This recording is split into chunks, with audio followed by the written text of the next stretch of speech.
If you look closely at what happened in 2025, there's a signal here that would make any serious person about money stop. Silver exploded, not because the world got richer, but because the system got more fragile. And this type of movement has appeared before major disruptions that I'm not making a dramatic prediction. I'm simply observing patterns that repeat throughout history, like a doctor recognizing symptoms he's seen before. If you understand how markets work, supply, demand, psychology, and politics, then you understand that certain signals come before major changes. Silver is one of those signals, not because it's magical, but because it reflects something much deeper. When economic fundamentals are under stress, certain assets begin to behave in ways that tell us a story about what's coming. And this story we've heard before. In October 2025, silver reached levels we hadn't seen in almost half a century. But that wasn't all. What really catches attention is how it got there and what was happening around the world when it occurred. At the same time, China signaled export restrictions starting January 2026 that global inventories are being drained rapidly. The market is facing its fifth consecutive structural deficit. If you've seen this pattern before, you know the kind of pressure it creates. History is an excellent teacher, especially when it comes to economic cycles. Let me show you 3 moments when the same pattern appeared. In 1971, it was cheap. In 1980, it became a different world. And it wasn't about the metal. It was about confidence. President Nixon had ended the convertibility of the dollar to gold. Inflation was skyrocketing. People were losing confidence in the monetary system. And silver, it was reflecting that loss of confidence. The Hunt brothers became famous for trying to monopolize the silver market at that time. But that's only part of the story. The truth is that major investors realized something that few people understood. When you print money without backing, real assets become more valuable. Fast forward to 2008. The global financial crisis hits. Silver was trading at about $9 per ounce. What happened next? The Federal Reserve lowered interest rates to zero, introduced quantitative easing, expanded the balance sheet on a historic scale to stabilize the banking system. And silver, it rose to nearly $50 per ounce in 2011. Again, it's no coincidence. When you distort the monetary system through extreme policies, assets like silver become a relief valve when money loses reference. Now we're living through the third moment. Silver surged in 2025.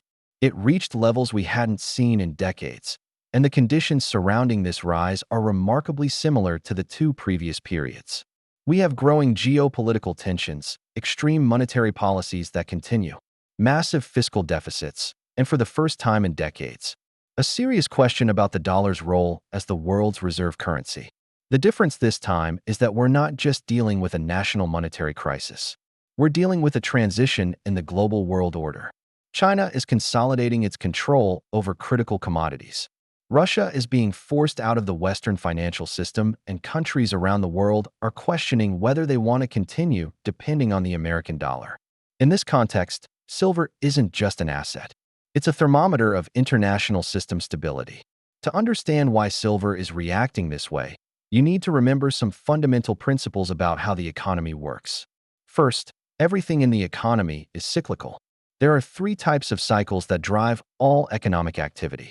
Productivity cycles, which last decades and are based on technological innovation. Short-term debt cycles, which last 5 to 8 years and are controlled by central banks. And long-term debt cycles, which last 50 to 75 years and determine the fate of currencies and empires. We're at the end of a long-term debt cycle. This means that the tools that worked over the past decades to manage the economy are reaching their limits. Silver is a dual asset. Unlike gold, which is primarily a monetary asset, silver has 2 personalities: industrial, where more than 50% of demand comes from industrial uses being essential for solar panels, electric vehicles, electronics, and AI data centers, and monetary, where it has historically served as real money, especially in times of monetary uncertainty. When these 2 demands align, as is happening now, you have a situation of extreme supply pressure. If you understand incentives, you understand behavior. What's China's incentive to restrict silver exports? Strategic control over a critical commodity during a time of growing geopolitical tension. What's the incentive for investors to buy silver when it's accelerating like this in a year? Fear of missing out combined with legitimate concerns about monetary stability. What's the incentive for governments to keep printing money? Avoid short-term political collapse, even if it creates bigger long-term problems. In a normal free market, when price rises, supply increases and demand decreases until a new equilibrium is found. But we're not in a normal free market. Silver supply is limited because 70% of production is a byproduct of mining other metals. Even if the silver price doubles, miners can't simply decide to produce more silver if it's not economically viable for the copper or zinc they're extracting. On the demand side, you have governments around the world implementing green energy policies that require massive amounts of silver. You have the exponential growth of artificial intelligence that demands more data centers which demand more silver. And you have growing demand for assets that preserve value during periods of monetary instability. Markets don't react to what's happening now. They anticipate what will happen in the future. Silver isn't rising because the economy is collapsing today. It's rising because market participants are anticipating a future where supply will be even more restricted and demand will be even higher. It's not a prediction. It's a logical consequence of forces already in motion. Let me give some concrete examples of how these principles manifest in the real world. Inventories at major exchanges and custody centers have fallen sharply in recent years. And in some markets, physical silver has started to disappear.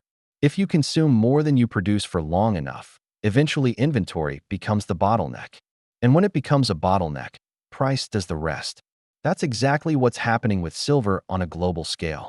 In Asia, physical metals started trading at strong premiums while in the West, the paper market lagged behind.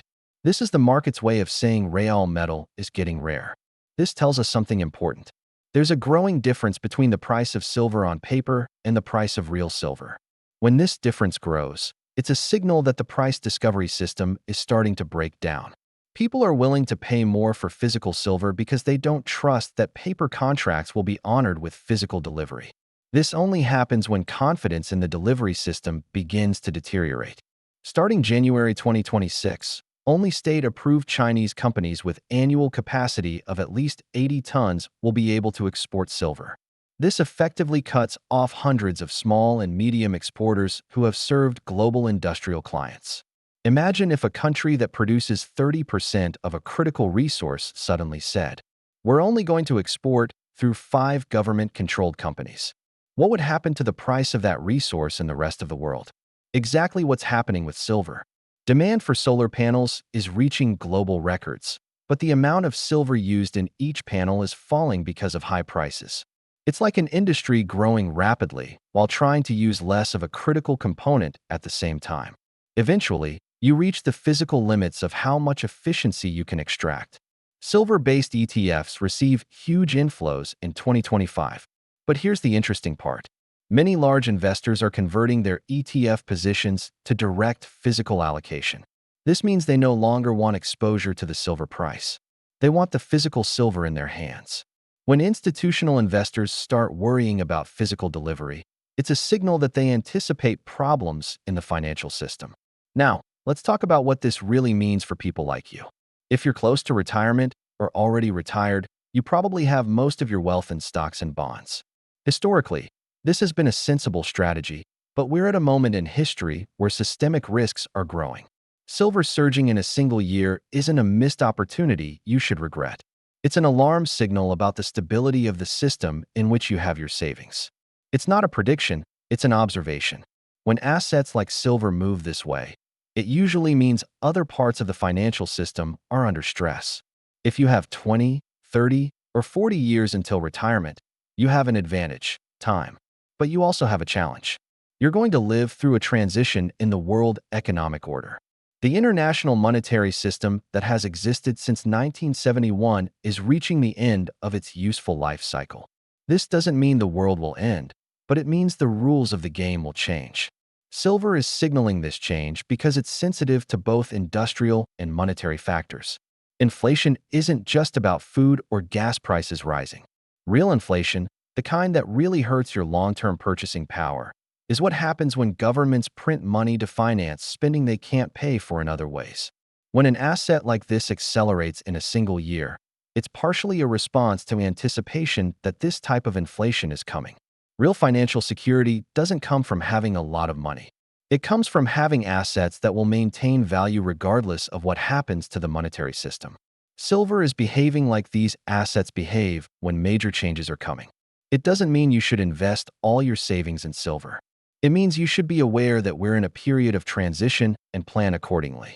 If you have a business, especially one that depends on commodities or international trade, you need to understand that we're entering an era of greater volatility and uncertainty. Silver is an early indicator of these conditions because it's used in so many industrial processes. When commodity prices become volatile, this eventually translates into higher costs and tighter profit margins across the economy. Based on the principles we've discussed and the historical patterns we've observed, here are some practical guidelines for navigating this period. I'm not saying to abandon stocks and bonds. I'm saying not to put 100% of your wealth in assets that depend on the perfect functioning of the current financial system. A balanced portfolio in times of transition includes productive assets like solid company stocks, traditional monetary assets like government bonds, real assets like commodities and real estate, and alternative monetary assets like precious metals. The exact percentage depends on your individual situation, but the principle is clear. Don't put all your eggs in one basket. In periods of uncertainty, it's better to have fewer high-quality assets than many questionable quality assets. For stocks, companies with solid balance sheets, little debt, and essential products or services. For real estate, properties in fundamentally solid, non-speculative locations. For precious metals, physical products, not complicated derivatives. You need enough cash to cover emergencies and opportunities. But holding too much cash during a period of possible monetary instability is like holding ice during a period of extreme heat. A sensible balance is 6 to 12 months of expenses in cash, plus a strategic reserve and assets that can be easily converted to cash if needed. The most important thing you can do is understand how economic cycles work. Not to become a speculator, but to not be caught off guard when things change. History, basic economics, and the principles of how money and credit work are time investments that pay dividends for life. Transitions in the world economic order don't happen in months or years. They happen over decades. Silver could fall 50% next year and still be signaling the same long-term trends. The important thing isn't to try to time short-term movements. It's to position yourself appropriately for long-term realities. When systems are in transition, volatility increases across all asset classes. This doesn't mean panic. It means psychological and financial preparation for periods where your investments may fluctuate more than you're used to. Volatility is the price we pay for long-term returns during periods of change. Nobody, including me, can predict exactly how these transitions will unfold or when. What we can do is observe patterns, understand principles, and position ourselves so we can prosper regardless of which specific scenario materializes. Intellectual humility is essential during periods of uncertainty. Silver isn't rising because it's special or magical. It's rising because it's reflecting fundamental forces that are reorganizing the world economic order. These forces are the transition from American dominance to a multipolar world, the transition from a debt-based monetary system to something not yet determined, the transition from an industrial economy to a digital economy, and the transition from abundant resources to scarce resources. Each of these transitions by itself would be significant. All happening at the same time create a period of historic change. Silver is telling us this story because it's sensitive to all these forces simultaneously. But here's the most important part. These aren't the first transitions in human history, and they won't be the last. Every generation faces periods where old rules stop working and new rules need to be created. Those who understand this and prepare adequately don't just survive these transitions, they thrive. Those who assume the future will be like the recent past are often caught unprepared. The choice is yours. History teaches us that the deepest changes are often signaled by movements of the most basic and fundamental assets. Gold told us the story of the end of Bretton Woods. Silver is telling us the story of the end of the system that came after. It's not a catastrophe. It's a transformation. And transformations, while challenging, also create the greatest opportunities for those who are prepared to navigate change instead of resisting it. If you look carefully at the patterns we've discussed today, you'll see that silver isn't just rising in price. It's teaching us a timeless lesson about how human societies adapt when old systems reach their natural limits. The question isn't whether this adaptation will happen. The question is how you'll position yourself to be part of the solution instead of a victim of the problem. Silver isn't trying to make you rich. It's trying to warn you.